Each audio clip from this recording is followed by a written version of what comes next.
Voice actors. Should we still be worried about AI?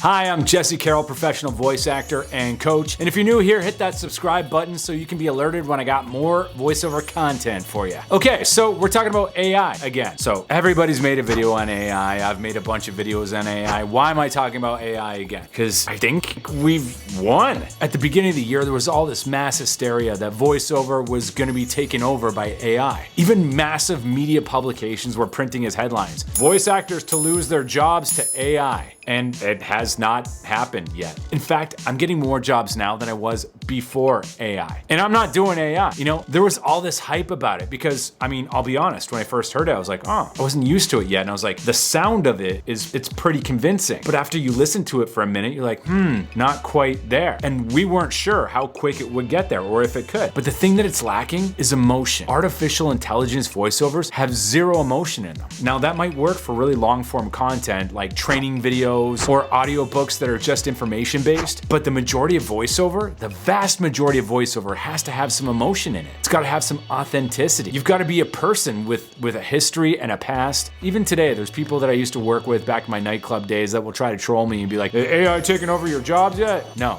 it hasn't. In fact, I'm making more money now than I ever had before. But I get it. Like when all the mass hysteria first started, even the biggest casting site in the game, voices.com, they made an AI platform, voices.ai. They thought it was going to be the big rage too. But spoiler alert, didn't work out for him. I was interested in the program when it first came out because I thought of it as a way to up how many auditions I do in a day, not necessarily to have an AI version of myself. But as I talked more about it with the company, there really wasn't a whole lot of protections in place for it, and people could essentially do whatever the hell they wanted with it. So I didn't do it, I backed out. But the voice actors that I do know that did do AI voice models themselves, they're getting no work.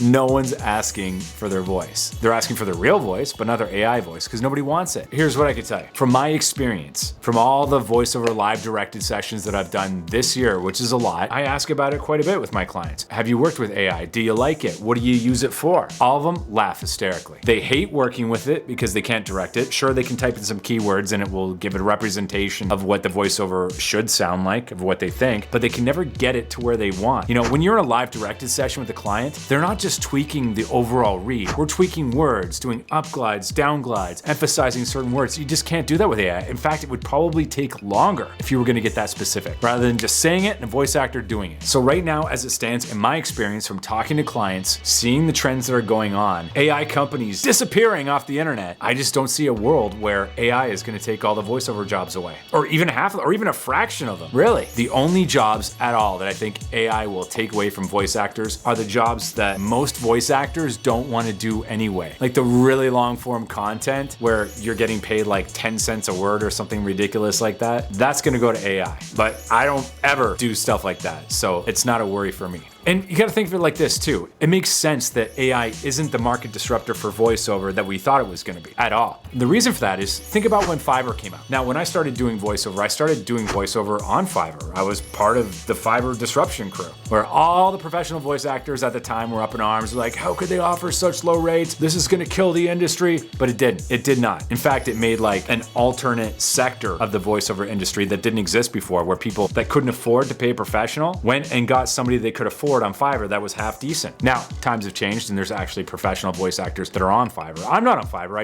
I can't charge the rates that I charge off the site on the site. People won't pay them because they're looking for a deal on Fiverr. Same thing with AI. People that are going to Fiverr are looking for cheap voiceovers. People that are going to AI are looking to not pay for voiceovers. But the people that always wanted to pay for voiceovers, that have a budget, like a big ass company who can write all that stuff off at the end of the year so it's not even an expense for them, they're still gonna be paying for voiceovers. Video games, animation, you're all safe. Now, that being said, I want you all to read all of the contracts that you're getting. There's been a massive rash of people trying to collect voices. In those contracts, they're hiding things like, we get the license to use your voice in any way we see fit, in perpetuity, capturing just that little bit. Who knows? Somebody might be able to Shazam your voice in 5-10 years time and be able to capture it and use it in AI. And another thing I'm seeing in contracts that our companies are trying to sneak in there is your likeness. Since when is your likeness part of voice VoiceOver. And every time I call them on that, they're like, oh, sorry, we didn't see that in there. And they'll come back and they'll try to hide it a different way. I've actually had to turn a few jobs down lately because they were asking for rights to my voice in perpetuity and rights to my likeness in perpetuity. Now, I know what you're probably thinking. Jesse, you just said that AI VoiceOver isn't a threat, so now you're telling us to watch out for contracts? It's not a threat, but what is a threat is a client giving me a contract, which has a sneaky little clause in there that gives them the rights to use my voice and my likeness in perpetuity. Now, they can't create a full-on AI model out of it yet, but they can bank it until the AI shit gets so good that they can just Shazam it and have a model out of it. So anyway, I digress. I'm off topic. Read your contracts, make sure someone's not stealing your voice to use it in an AI that they don't want to pay anybody for. But other than that, as far as the auditions and the jobs,